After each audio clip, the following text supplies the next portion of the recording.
महाप्रभु जी के प्रवचन में बात आई, चंचलता की स्थिति में सुझाव मत दो। जब बच्चा सो जाए तो वो सो गया, मैंने धीरे से बोला, पहला बोल गति 4, दूसरा बोल जाति 5, 5 बोल मैंने सुना दिए थे बिना मन से कि गुरुदेव ने कहा ऐसे करो। और सुबह मैंने कहा बोलो 25 बोल, 5 बोल सुना दी। मैंने छठा बोल बोले वो याद नहीं, और 5 दिन में फिर 25 बोल उनको याद हो गए। तो आपका कोई बच्चा है, कोई भी बच्चा, कोई भी, उसको जो एक महिला हुई उसका नाम था मदालसा।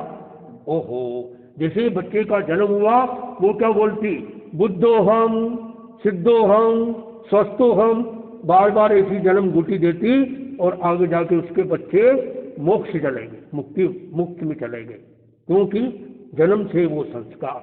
तो हमारे अंदर में तो ये जो ओम नमो नानक से है, इतना छोटा सा मंत्र है, ये मंत्र बहुत काम करता है। तो इस तरह से और भी एक मंत्र है, ओम ऐम ओम।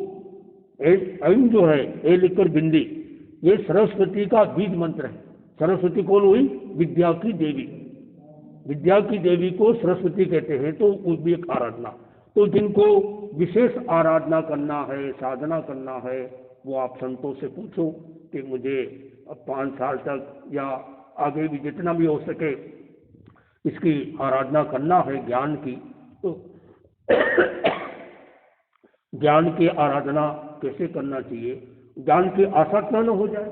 कल आपको बताया था कि ज्ञानावली कर्म का बंधन होता रहता है, दशनावली का भी 8 कर्मों का बंधन होता रहता है, लेकिन एक कर्म है जिसका बंधन जिंदगी में एक बार होता है। वो कौन सा कर्म? आयुष्य कर्म। आयुष्य कर्म का बंधन जिंदगी में एक बार होता है। कब होता है? मनुष्य जीवन की तीसरी अवस्था में होता है।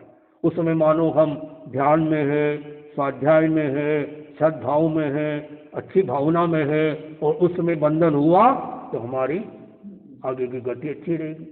और मानो उसमें हम राग द्वेष में हैं, झगड़ा कर रहे हैं, 18 पाप में लगे हुए हैं, और उसमें बंधन हो गया तो हमारी सदगति नहीं होगी।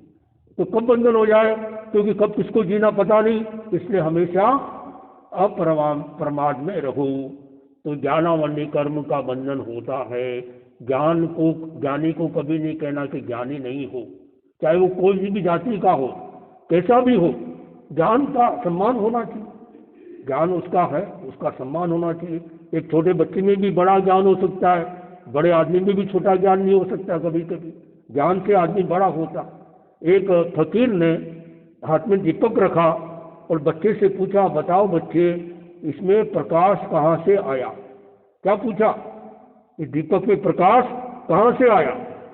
और क्या जवाब होगा हम दे सकते हो? और बच्चे ने क्या किया, आप मानेंगे नहीं। बच्चे ने दीपक को फूंक मार दी और पूछा उस फकीर से, गुरुजी ये प्रकाश कहाँ गया? जवाब नहीं दे पाए। कहते उस फकीर ने बच्चे को गुरु बना लिया। तो कई बार उपस्थिति है किसी को, आचार्य भिक्षु की बुद्धि, उत्पत्ति की बुद्धि थी उनकी। तो देखिए, जो भी कोई होगा अच्छा व्यक्ति, तो ज्ञान होना जरूरी है।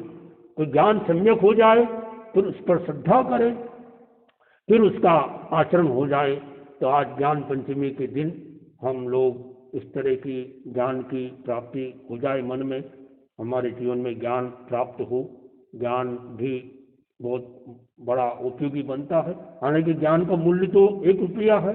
हे रुपया 99 विमल विनय आचार, शेष 1 रुपया रहा विद्या कला प्रचार। ज्ञान नमक के समान और आचार आटे के समान। तो हमारा ज्ञान भी उज्जवल हो, तो बुद्धि का विकास हो, बुद्धि के साथ शुद्धि हो।